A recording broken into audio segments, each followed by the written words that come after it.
Welcome back to the Lines College Football Podcast. I'm Brett Gibbons with TheLines.com, and as always, I'm joined by Kelley Ford.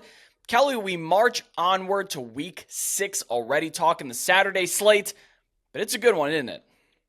It's a great one, Brett. Yeah, every single college football Saturday's fun. The calendar has turned to October. That means the weather's cooling down. You open up the windows, you put a sweatshirt on, you drink a beer. This is the kind of weather and time of year that I absolutely love watching college football. We're getting into the heart of conference play. Resumes are really starting to take shape. You know, you've got some teams who have still only played 4 games. Others, like Notre Dame, have already played 6. So really, at this point, I'm transitioning from an emphasis on the power ratings to the resume rankings. Now, with regard to our shows, Brett, as we're breaking down games, of course, we're still talking predictively because looking backwards doesn't help us projecting forward. But in terms of evaluating teams, I think the resume talk can really start to heat up now that we've gotten into October, which is always fun. But what's really nice about being in Week 6 is that we finally have enough data points, enough usable data points for most teams to feel a little bit more confident about what we can expect to see on any given Saturday. We can start to use last 3 games, which I love using because looking at season-long splits can oftentimes be misleading. But I think we've successfully phased out most of the priors, and now we can just focus on what's going on in the season. But before we dig into the slate, don't forget to follow at The Lines US on X or Twitter, as it's formerly known as. I am at Road to CFB, and Kelley's work can be found at K Ford Ratings. We'll be here every single week breaking down the college football slate as well as individual weeknight games. If you were looking for the weeknight slate, that is up here on our YouTube. Kelley, we don't have to deal with no football on our TV until just about Thanksgiving. We got 49 consecutive days, I guess 48 now by the time you're listening to this, days of football in a row, be it the NFL or college football here. But man, we've got some good rivalries to talk about, so let's just get right into it. I want to start with number 22, LSU, a 6.5-point favorite on the road at number 21, Missouri. This game has an over-under of 64.5 points. They're expecting a shootout in Columbia. Game kicks off at noon Eastern on ESPN. I think we need to have a conversation about LSU's defense. There's a ton of talent on this unit, but they're just getting shredded.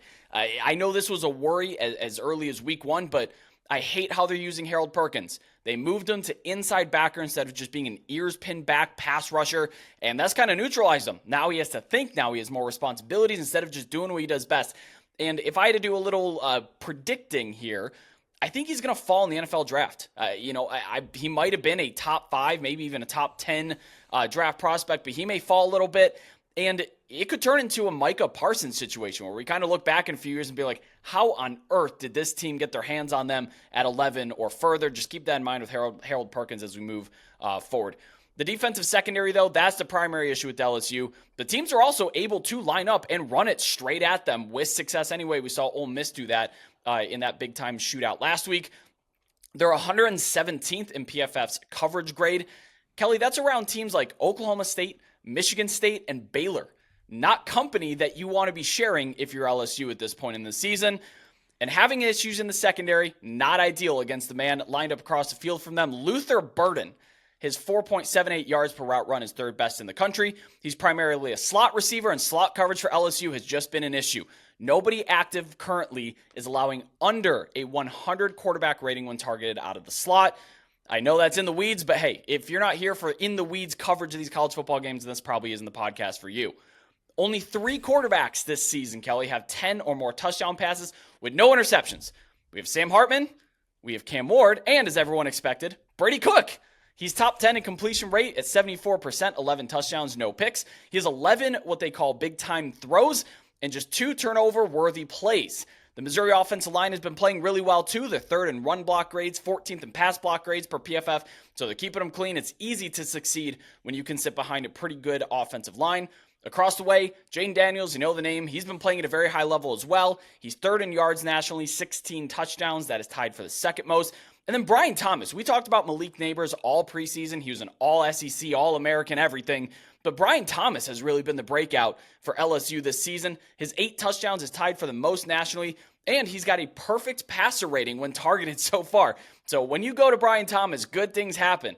Jaden Daniels has 75 plus rushing yards in 3 of 4 games against FBS competition, and 30% of those rush yards come on breakaway runs of 15 or more yards.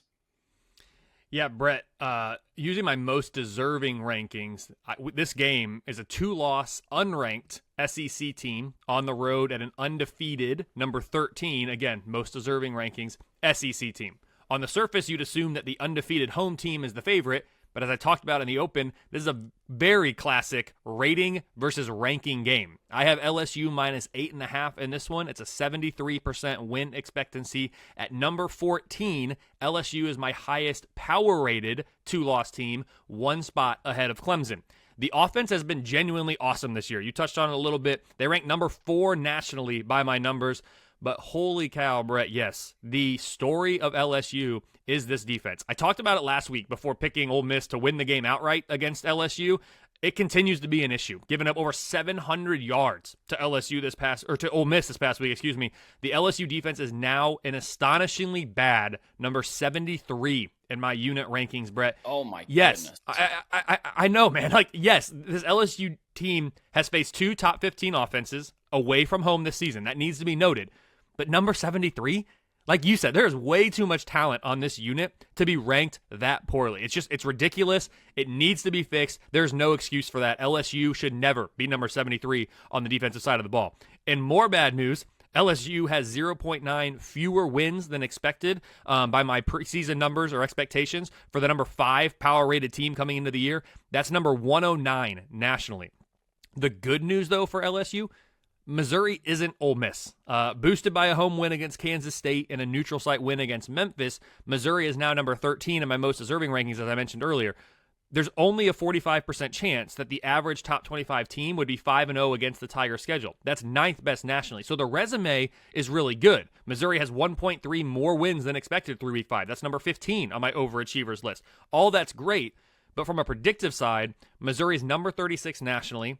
They have the number 30 offense and the number 29 defense. Those aren't bad, but it's not as good as the resume would suggest maybe this team is from a predictive standpoint.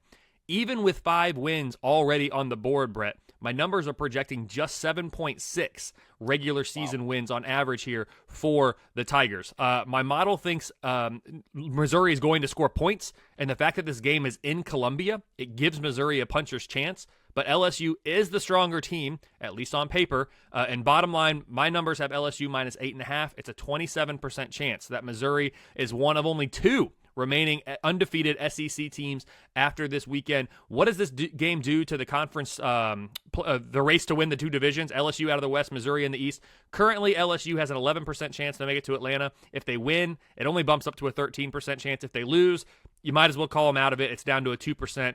For Missouri, they do play in the East, which is the quote, easier of the 2 divisions. Right now, they have a 3% chance to make it to Atlanta, despite the fact they're undefeated. If they win this game, it jumps to 7%, which would be second best in the division behind only Georgia. If they lose, again, I know it's only their first conference loss, but I talked about it. My numbers only project them to pick up a couple more wins the rest of the year. The chance of them making it to Atlanta falls to 1% with a loss.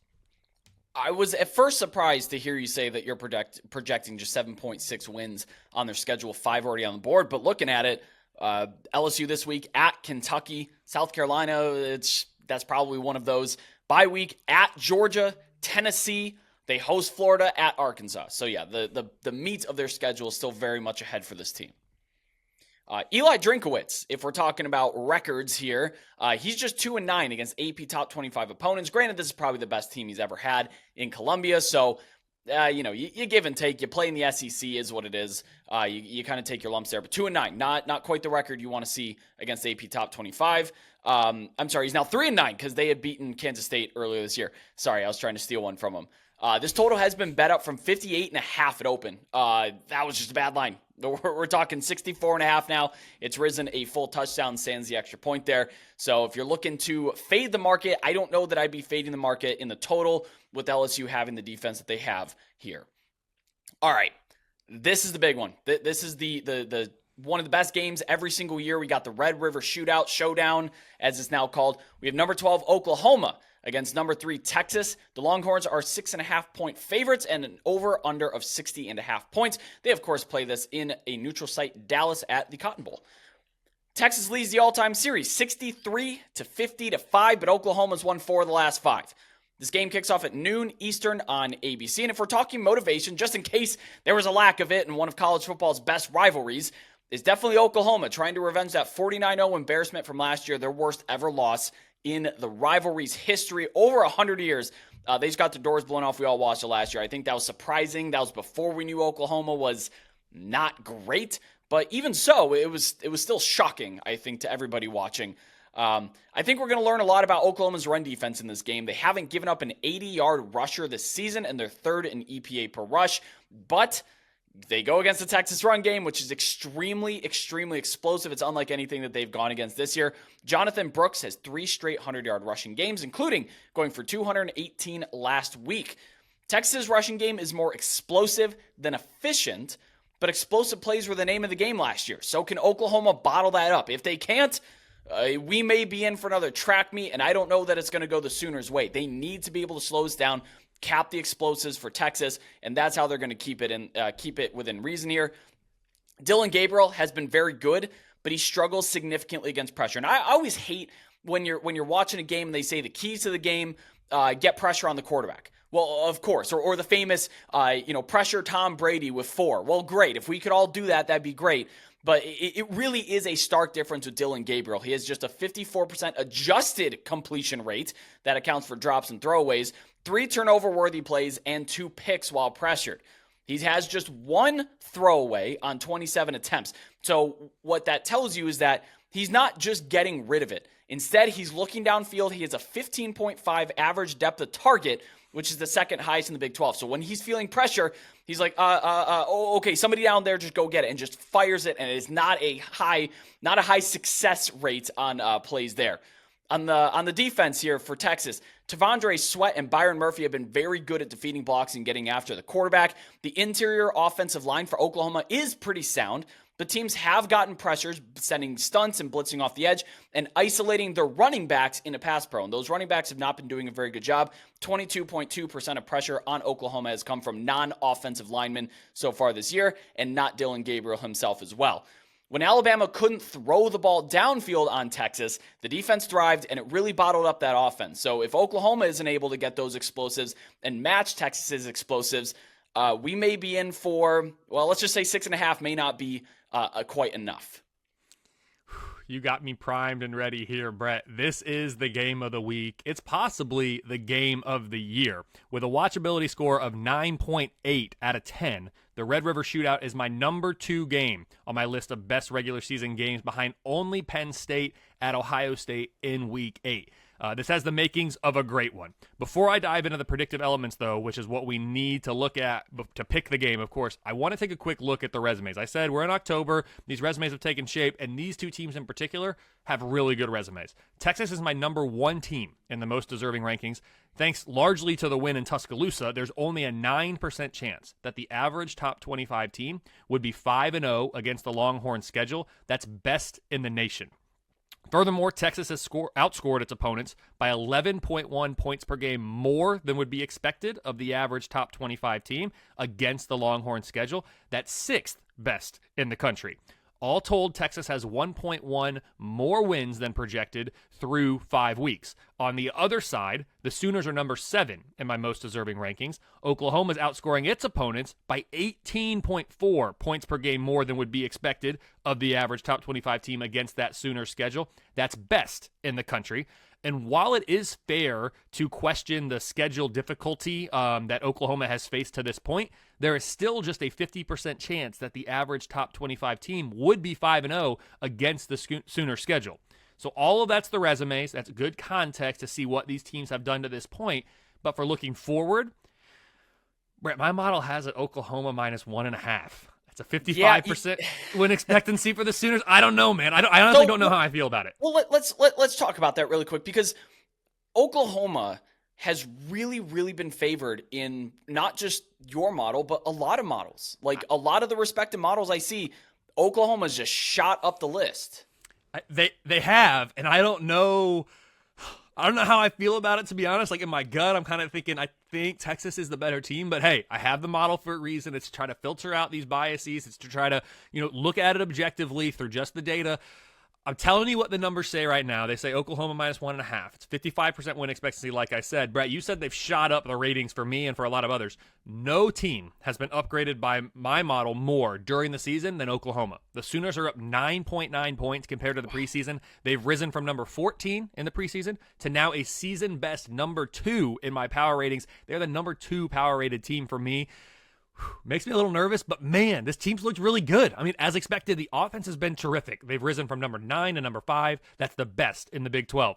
But it's the defense that's been even more impressive, especially relative to expectations. They've risen from number 40 in the preseason to number 15 currently. That's second best in the Big 12 behind, you guessed it, the Texas Longhorns. Other than this game, my numbers favor Oklahoma by at least 17 points. In each of their remaining regular season contests. They are going to be massive favorites every single regular season game after this one, and it's really not going to be that close. Hey, it's college football. We see upsets every single week. I'm not saying Oklahoma is going to be immune to one of those, but they are going to be a big favorite in every other game this year after this Red River shootout. For Texas, I'm already a believer here. The model has been in agreement with this. The model's believed it really for more than a year, but this is the week that 100%, beyond doubt, we can cement the notion that, quote, Texas is back if the Longhorns get the win. I have Texas power rated number 6 nationally. It's right where I had them to start the preseason. Similar to Oklahoma, this offense has been as good as expected. They rank number 8 nationally. That's second best in the Big 12. Also similar to the Sooners, the Longhorns defense has been the side that's been even better than projected. They came into the year number 16. Now they're number 4. That's number 1 in the Big 12. So you've got, number 1, number 2 offensive, defensive unit ranks across the board here. Other than this game, my numbers make Texas a favorite of at least 11 points in every remaining regular season game. The Sooners have a little bit tougher of a schedule in the conference play the Longhorns have a little bit tougher of a schedule in conference play than the Sooners do. Most notably, Texas has to play Kansas State. Oklahoma does not. That's my number 3 power-rated team in the Big 12. Bottom line, Brett, I know that was a lot because this game is huge. I have Oklahoma -1.5. It's a 45% chance that Texas holds on to that number 1 most deserving ranking. But like I said, my gut tells me that Texas might be the better team here. We'll see. I expect it to be a really good game. The model's saying Oklahoma, so that's what we're rolling with. All else equal here, Brett. How does this game affect the projected conference standings and the chances to make it to Arlington? Currently, Oklahoma has an 82% chance to make it to that game. That's number 1 in the conference. If they win this, it jumps to a 94% chance.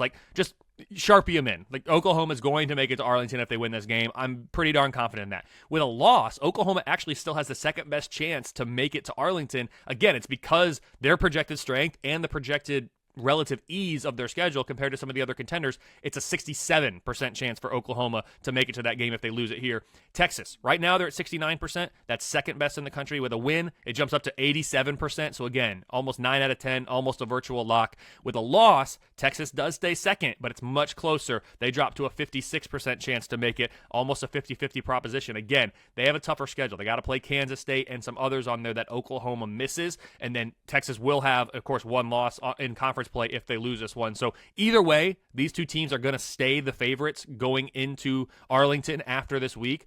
But one of them's going to be a shoe-in. The other one's going to have a little bit of work to do and maybe playing from behind just a little bit to make sure they don't get into any tiebreaker situations that wouldn't be favorable to them at the end of the year.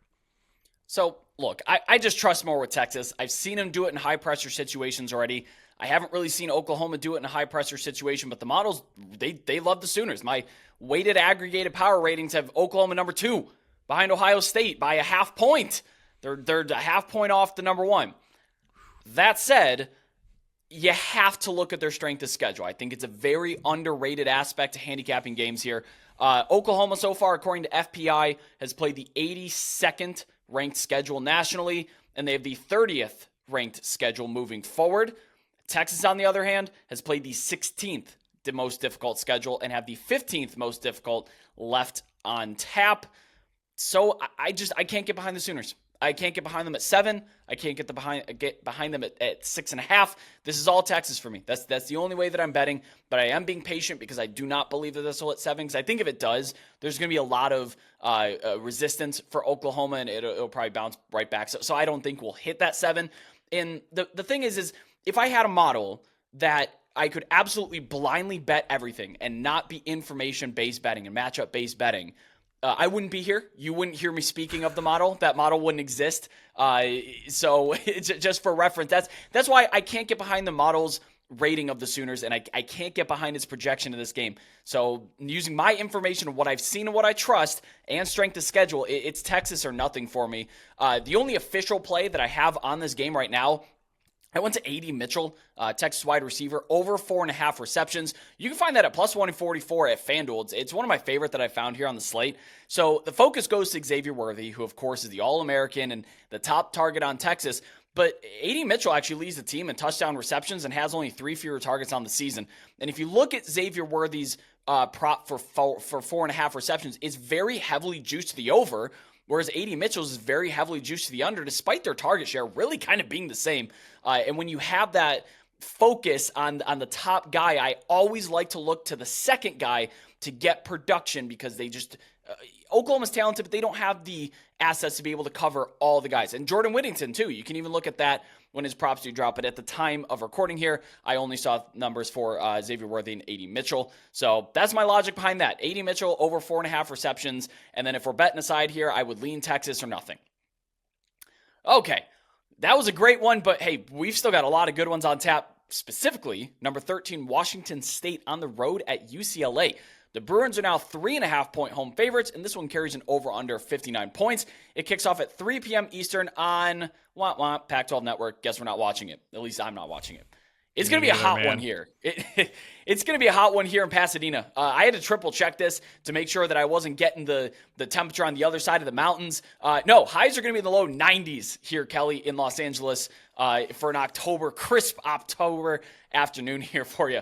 This is the first meeting of these teams since 2018, and college football junkies, remember what happened then. UCLA had that 32-point comeback in the second half and secured an outright win as minus 18 or plus 18.5-point underdogs. They scored 50 second-half points, including 29 in the final frame. I hate to admit that I was watching this game late night and fell asleep and woke up for the final 5 minutes. When I went to sleep, UCLA was down 30. When I woke up, the game was tied. So one of the all-time Pac-12 games out there last time that they played. This game did open UCLA minus 2.5, and needless to say, that did not last very long. It got bet up immediately. So if you got the 2.5 ticket, good for you. I wish I was there with you.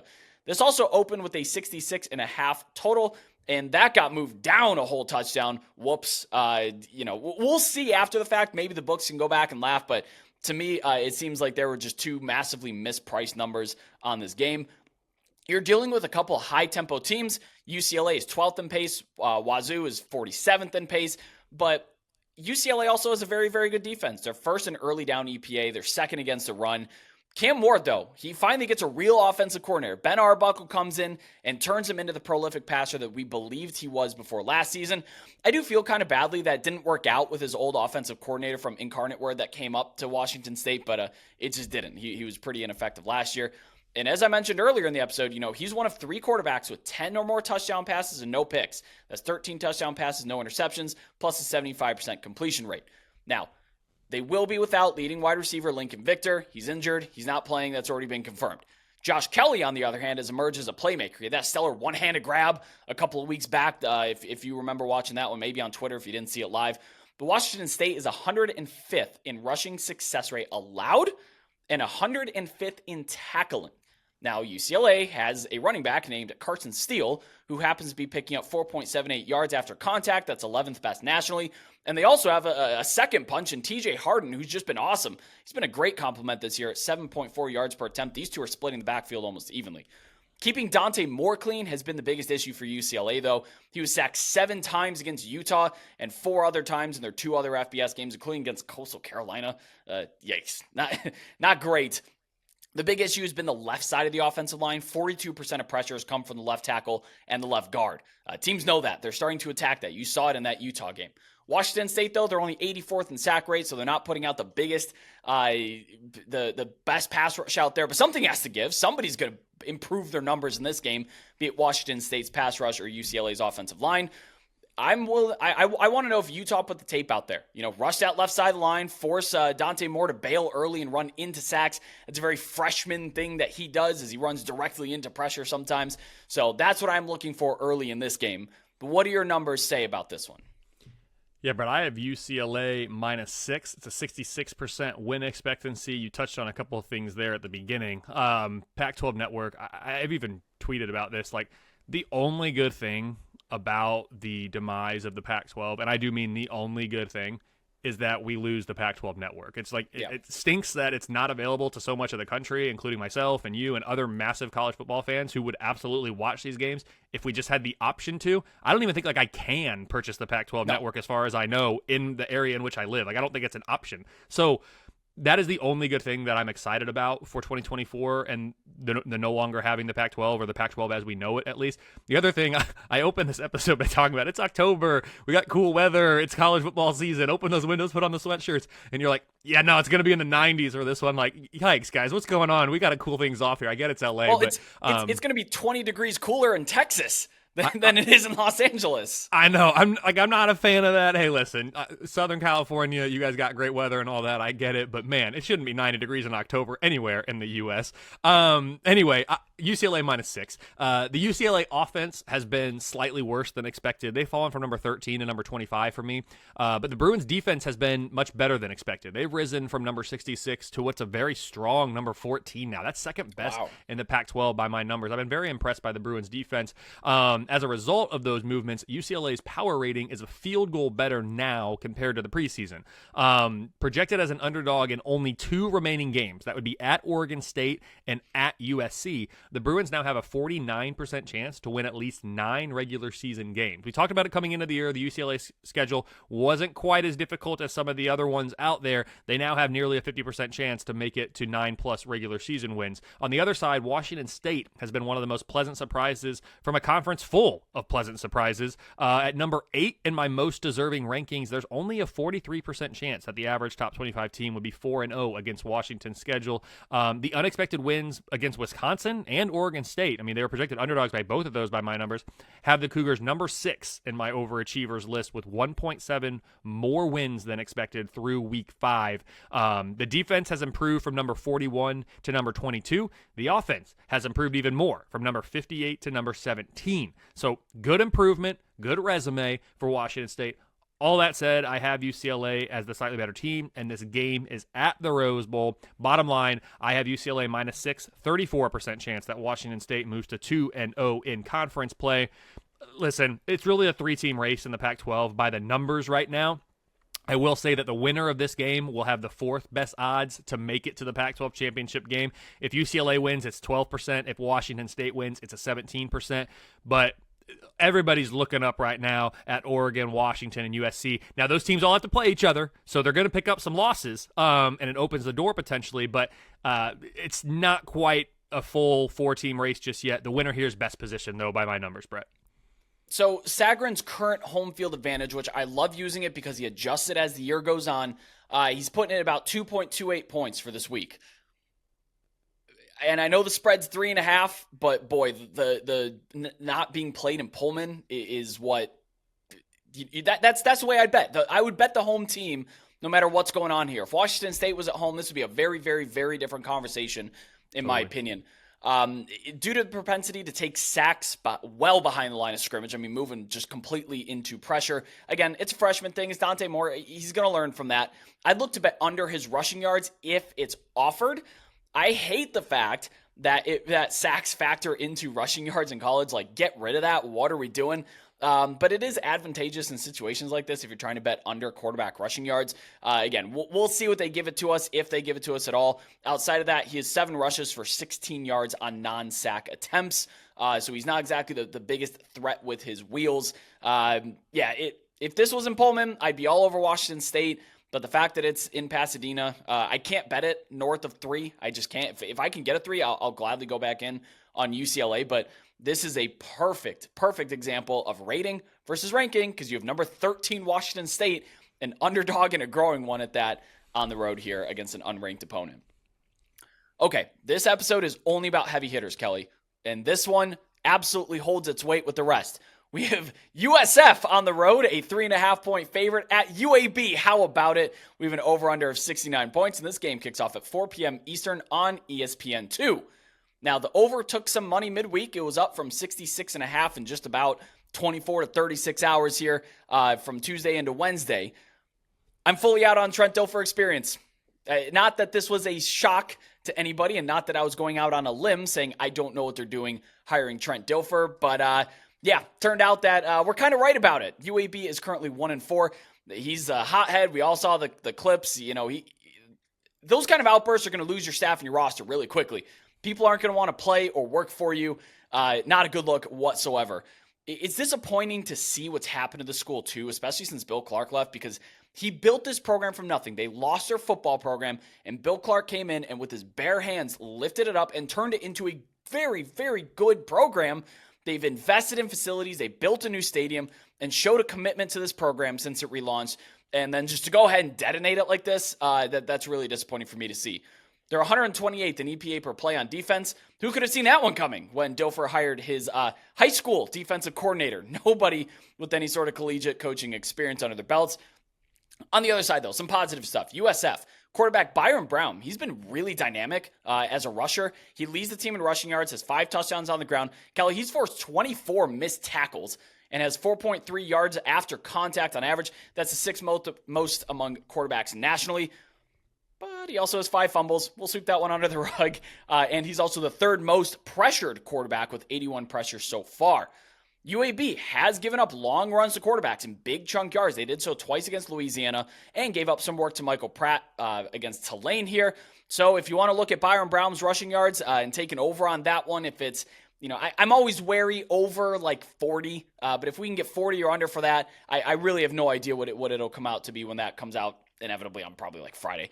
The Blazers offense, absolutely nothing downfield. Jacob Zeno, the quarterback, 76% completion rate, which is 4th best nationally. But his 4.8 average depth of target is 2nd lowest. So it's a bunch of dink and dunk stuff, swing passes, screens, flares, bubbles, all that stuff. And then nobody on this team with more than 10 receptions has an 8 out over 10 yards. So on first down, they're not averaging a throw past the sticks, which, sure, whatever. Yet they still insist on throwing the ball 100 times a game. They have the 14th highest pass rate in the nation at 58%. I've got 2 teams here that are potentially trending in different directions, but I have this currently bred as a pick'em. So 51% win expectancy for USF. So it's a little bit different than the market, a little bit different than your take on it. We'll see. I don't feel great about that number, but that's where I have it for now with the model. At 3-2 overall and 2-0 in the conference, USF has a full win more than expected to this point. It's been a really good story out of the American this year. The Bulls power rating has risen from number 108 to number 89. Bulls fans are getting excited about that on Twitter, getting a lot of quote tweets, retweets, all that stuff. Some of them are saying, you know, they're still too low. There's no way there's 88 teams better than us. Maybe they're right. Maybe they're not. I just appreciate the interaction and the engagement. They all seem pretty happy with what's going on there for their team.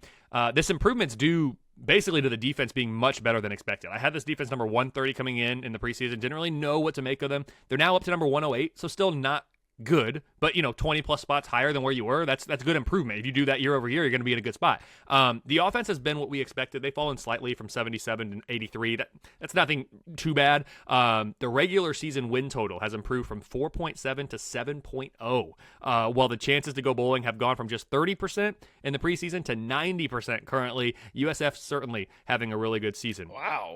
Yeah, I know, right? That's a big change. For as good of a season as USF has had, it's been that bad for UAB, as you mentioned. They had an opening win against FCS, North Carolina A&T. The Blazers have now dropped 4 straight. They're 0-1 in conference play. Despite the offense actually improving based on what I expected, they were number 102 projected coming in the year. They're now number 85. So, again, slight improvement there. The overall power rating has fallen more than 2 points, though, from number 91 to number 100, and it's because the defense has plummeted. I had them number 77 in the projections. They're now number 119.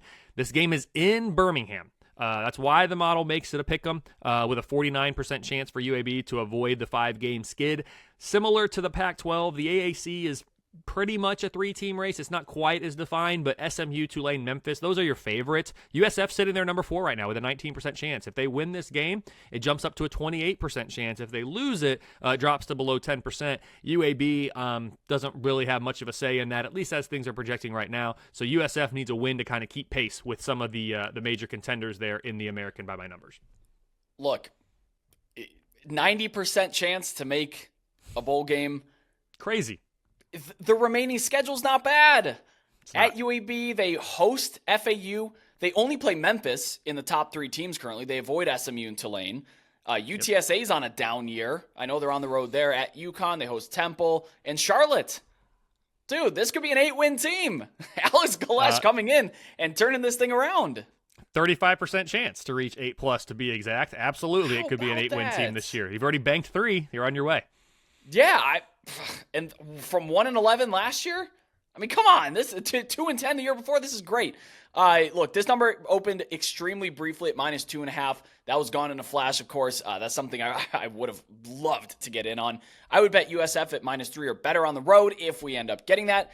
If I can't get -3, I'm betting USF money line, or I do like doing this from time to time.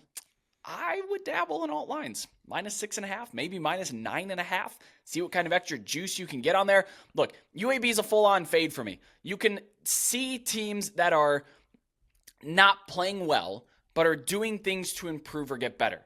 UAB has done nothing to improve or get better. You can see it with the body language in their staffs and with Dilfer. And maybe you could tell me I'm putting too much stock in that, but I don't know, man. If I got my head coach screaming at guys the way that he did on the sidelines, I can't get behind this team with any sort of hope that they're going to improve anytime soon. So yeah, I like the way USF is going. I like their coaching staff. I like their offense. Like you said, defense has been a little bit better than expected. And yeah, I'm completely out on UAB. All right, moving forward, we have number 20 Kentucky on the road at number 1 Georgia. The Bulldogs are 14.5-point home favorites, and this game carries an over/under of 48.5. This game kicks off at 7 p.m. Eastern Primetime on ESPN. Georgia has won 13 consecutive meetings, and get this, I had to double check this one.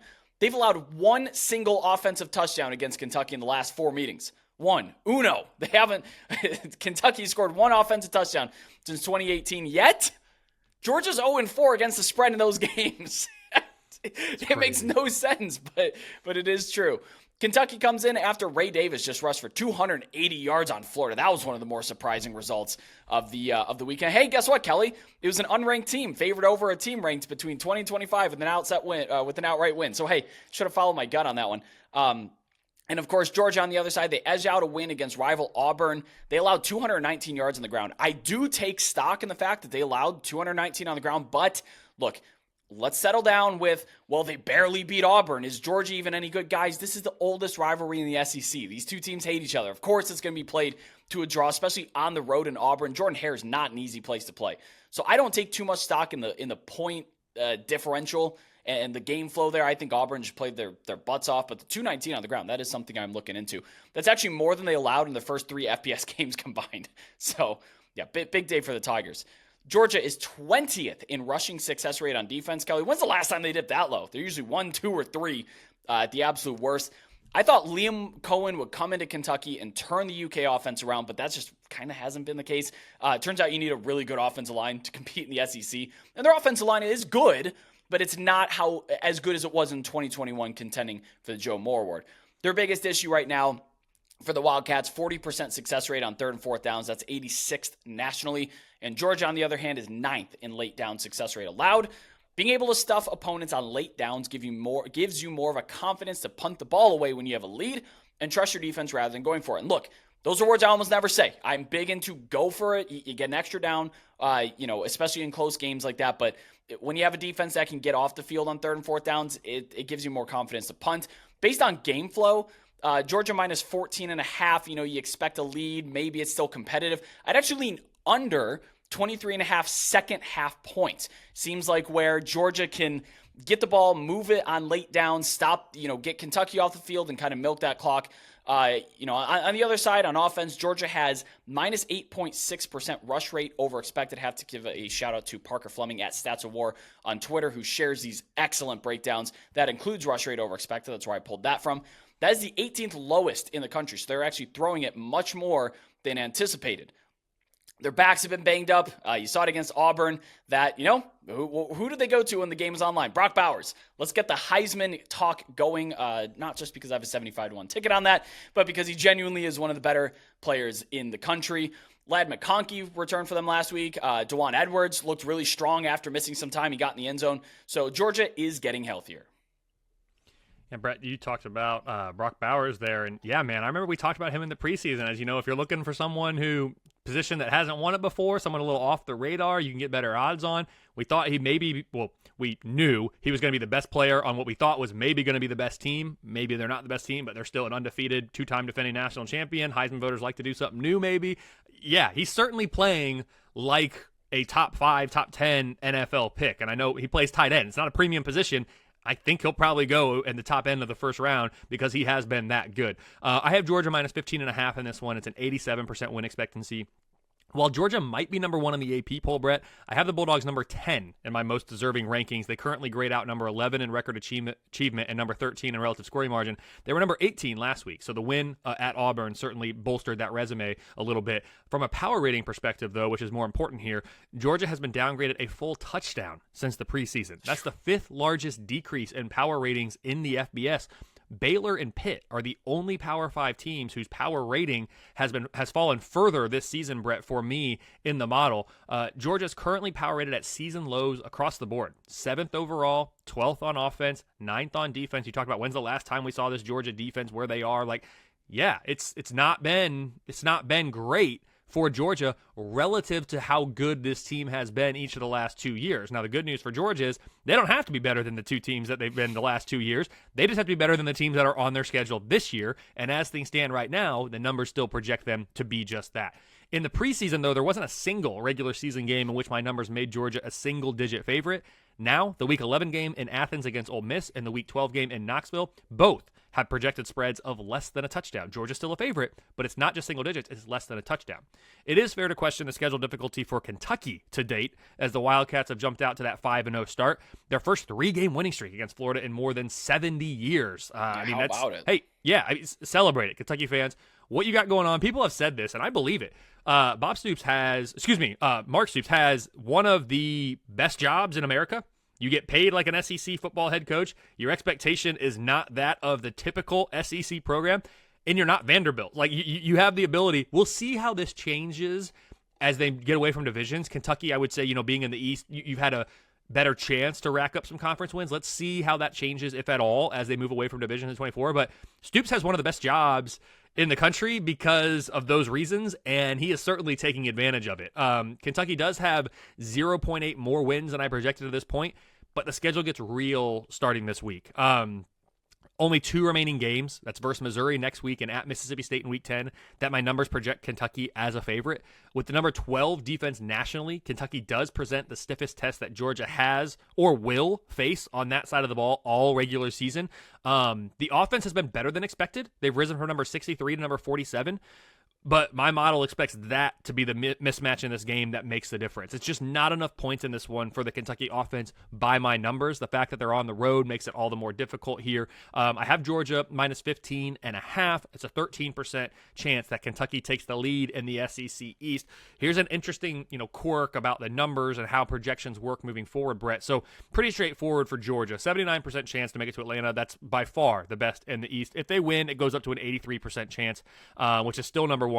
If they lose, yes, they're behind Kentucky now in the standings. Yes, Kentucky has the head-to-head tiebreak. My numbers still make Georgia the favorite in the East, so even with a loss, 56% chance to make it, more likely than not to make it.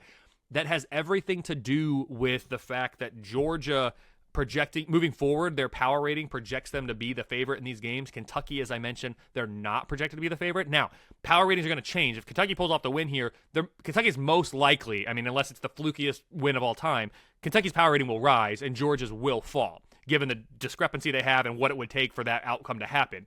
So those numbers are going to change slightly, but based on the information we have now, using current power ratings, which, again, there's a slightly flawed method to that, but that's the best we can do, Georgia's still the favorite. Kentucky, currently the second favorite in the East, but it's only an 8% chance. If they win, that jumps all the way up to 28% chance. If they lose, you can probably forget it. You're behind Georgia. You lost the tiebreaker, and you're not projecting to be a favorite in as many games as them moving forward. So this is interesting. Kentucky is the threat right now to Georgia in the East, and again, that probably has a lot to do with the fact that they and Missouri are the only 2 teams that are still undefeated in conference play. In conference play. No, excuse me, overall, in conference play as well, too, though. So this game's big. Georgia's going to be the favorite. I expect them to get it done. Kentucky needs this one if they want to make a surprise run to Atlanta, and even if they get this one, there's still more work to be done. We have not seen Georgia really throttle anybody this year, at least expectation. And in recent history, these games aren't runaway blowouts in favor of the Dogs either. That's why I like that second half under look. If Georgia can maintain a 2 or 3 score lead and just sit on the football and take the air out of the game and run some clock down, stop Kentucky on those late downs, like I mentioned. Usually teams that are behind are then forced to throw the football more, of course, because you got to play catch up. And that is not Kentucky's strength. They're currently 92nd in passing success rate in the nation.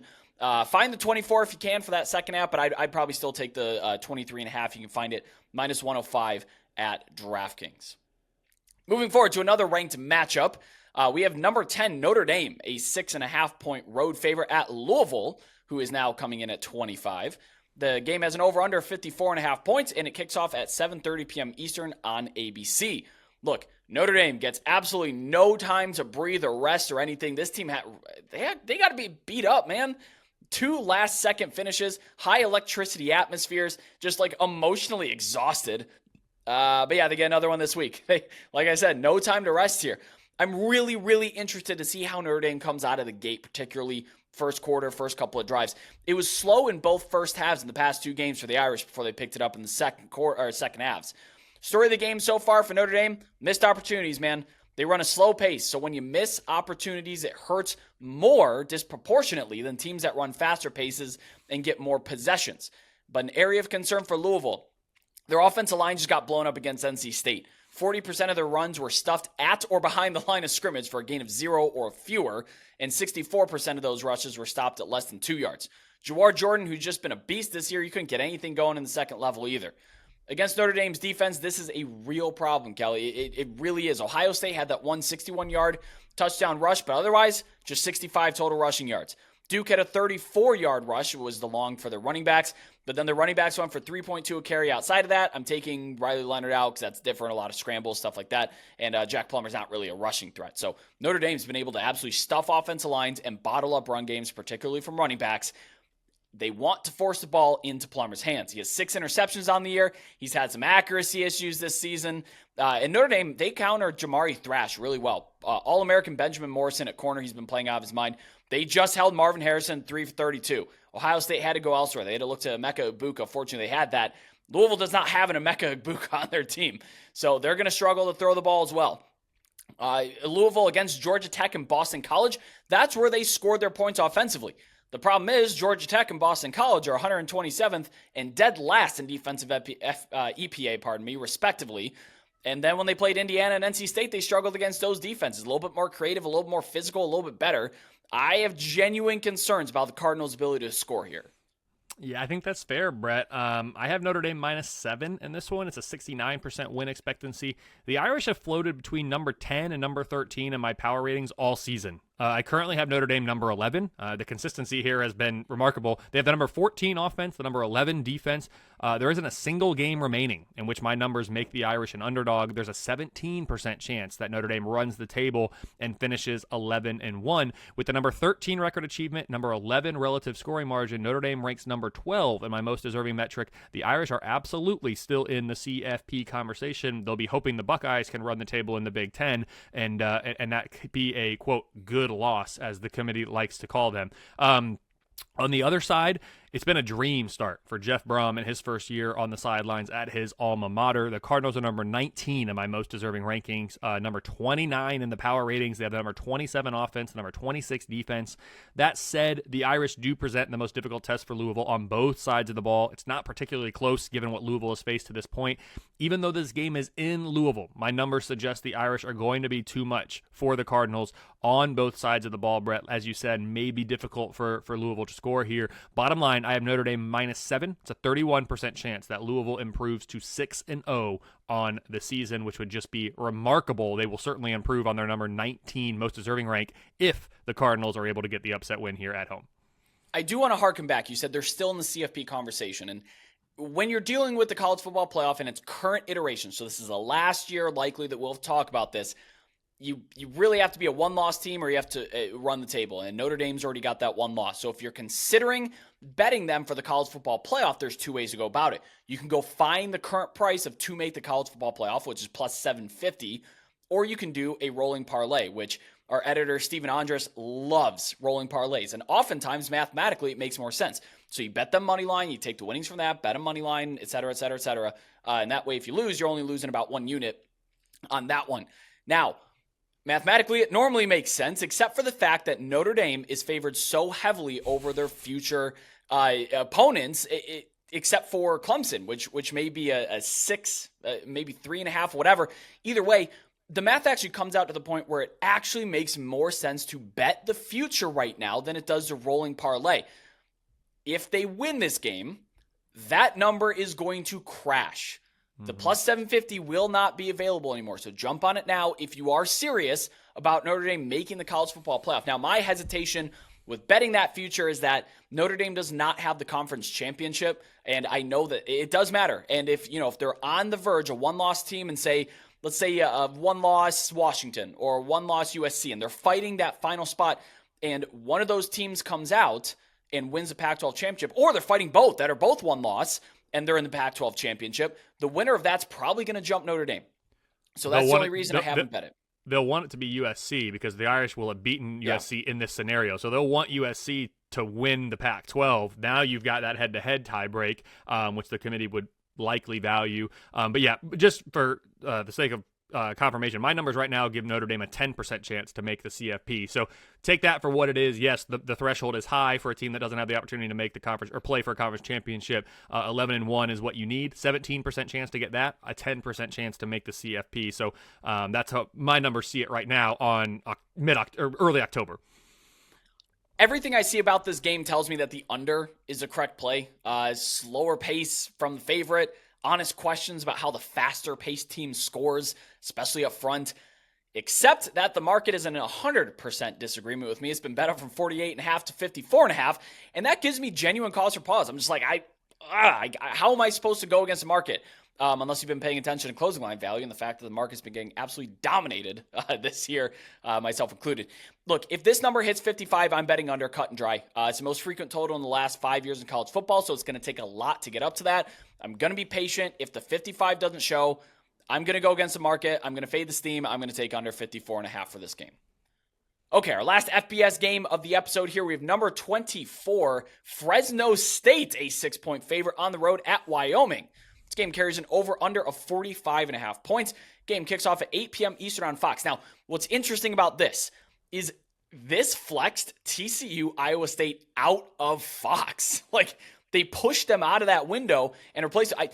I can't remember if that's ever happened. And people I follow that do a lot of the TV scheduling stuff on Twitter, genuinely I don't think I've ever seen this before. So good for this team. It's a much better game.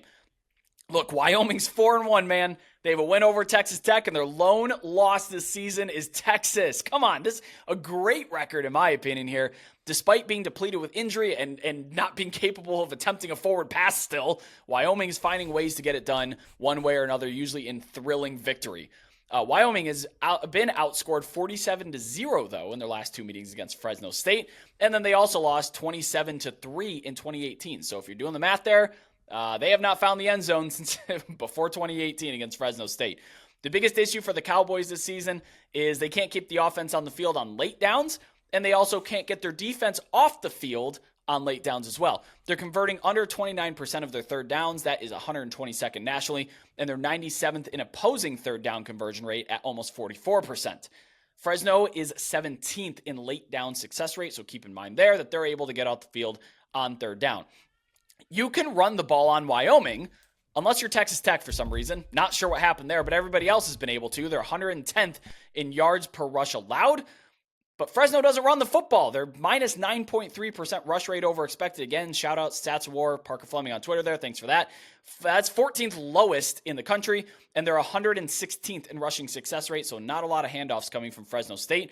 But Mikey Keene, the UCF transfer, he's been a really pleasant surprise. I know there's a lot of questions about, is he going to work out at Fresno? Is he not under Jeff Tedford? But yeah, he has so far. 1.8% turnover-worthy throw rate is top 15 nationally in a good way, not in the highway, of course. And then his top receiver, Jalen Gill, is 4th in yards per route run. He's got a low ADOT, but he's a big yak guy. That, again, they use him as an extension of the run game that they don't really have inside. Jalen Gill's been an absolute alpha this season. The Wyoming offense, Same old, same old. Slow pace, run heavy. They don't go for it in any situation on fourth down. Typical stuff. Typical stuff, Brett. This is not a typical Mountain West game, though, as you alluded to. Oh. I have Fresno State -5. It's a 64% win expectancy. At number 25, Fresno State is the highest-ranked Group of 5 team in my most deserving metric. And at 5-0, the Bulldogs have 1.6 more wins than projected, ranking number 7 in my overachievers list. On the predictive side, Fresno State is the only team in the Mountain West that has been projected to finish in the top 2 of the conference standings every single week, as I've been updating that graphic every week. There isn't a single game left on the regular season schedule that my numbers favor Fresno State by less than a field goal. The offense is number 51 nationally. That's 3rd in the conference. The defense is number 39 nationally. That's number 2 in the conference. For Wyoming, at 4-1, the Cowboys are number 11 on my overachievers list with 1.4 more wins than projected through week 5. However, predictably speaking, which again, that's what we need to look at here to pick a winner, this might be as good as it gets for the Cowboys team that my numbers project as an underdog in each of their next 3 games, including this one here. The defense is good enough. They're number 60 nationally. But the offense, I don't think, is good enough to really be a serious contender in the Mountain West. It ranks number 97 nationally. Bottom line, Fresno State -5, 36% chance that Wyoming remains unbeaten in Mountain West play. I mentioned Fresno State and how they keep hanging around the top of the conference standings. They're currently the second best odds to make it, 54% behind Air Force. With a win, it jumps to 65%. With a loss, Fresno State, actually because of the remaining schedule and their current power rating, still is the second best chance to make it to the conference championship game with a 34% chance. I think Boise State will have something to say about that if Fresno State loses this game. For Wyoming, yes, it's been a great year. Yes, they're looking good as things stand right now, but they're really not a serious threat by my numbers to make the conference championship game at this point, at least, because they have Air Force on the road next. Then they're an off week. Then they have at Boise State. If they get through these next 3 games at 2-1 or better, they're absolutely in this mix. I just don't think that's going to happen. Look, we talked about in the preseason with Fresno's strength of schedule that they had a relative cakewalk. They avoid Air Force here. They host Boise State. And now I do want to get in the weeds one more time with the FBS. You don't think of Valley Children's Stadium, which is the name of Fresno State's home. You don't think of it as a daunting home environment. But, Kelly, they've been selling out a lot of their games, and their student section has been sold out for almost every game this season. That matters. The Boise State game for the student section is already sold out. So keep in mind that when you come to these games and the student section is loud and exciting, that's where a lot of your home field advantage comes from. And Fresno has a big home field. I would almost account for over FBS average this year for Fresno State's home field. And again, they host Boise State at San Diego State. That's not something that scares me too much in terms of road environment. But yeah, I mean, the path is clear for them to at least make, if not host, the Mountain West Conference Championship this season. All right, let's wrap up like we always do with an FCS game. I handpicked Jackson State against Alabama A&M. This game kicks off at 5 p.m. Eastern on ESPN+. This is a neutral siter. They're playing it in Mobile, Alabama. It's going to be a breezy day. You're expecting winds near 15 mile an hour sustained with higher wind gusts, so keep that in mind for totals. Look, the reason I picked this out is because there's some interesting stuff going on, and there's not a lot, FCS is such an information battle that you have to physically go into box scores to figure almost anything out here. They have a quarterback, Alabama A&M does, named Quincy Casey. He stepped in at quarterback for Hurt Xavier Lankford, and this man's been on a tear. 674 passing yards and 7 touchdowns in his last 2 games. Granted, it did come against a Division II opponent and the 116th ranked Arkansas Pine Bluff, but he is a Jackson State transfer. That means he's going to be extra motivated to go against his former team there. And I don't know that Casey's existence or the fact that he came from Jackson State is baked into the market. We won't know until Saturday morning, of course. But look, I'm looking for Jackson State to open too high. I lean Alabama A&M at anything over a touchdown. The quarterback for Jackson State, Jason Brown, he's been really bad lately. I like the shift that A&M made at their quarterback. And Alabama A&M has a much better defense too. I've got Jackson State number 53 in the power ratings, Alabama A&M number 69. My numbers like Jackson State in this one by about 8 points, Brett. This is certainly not Deion's Jackson State, but I still have him as the favorite in this game. All right. Well, I'm going to fade that. Give me Alabama A&M if it opens up at 7.5 or better, potentially even 7. But you have to be quick because those lines move really quickly. All right, well, that was a full Week 6 slate. Hop on over to our Discord server where you can connect with over 4,000 sports betting fans and get live updates in our college football channel. It's a very sharp, very active community, especially as we have 49 consecutive days of football on our televisions.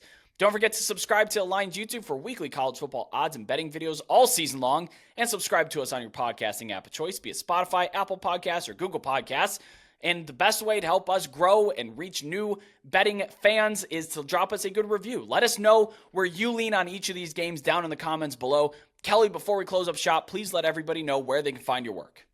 Absolutely. You can find me at KFord Ratings on X, kfordratings.com, and then I'm writing a couple feature articles every single week over at thelines.com.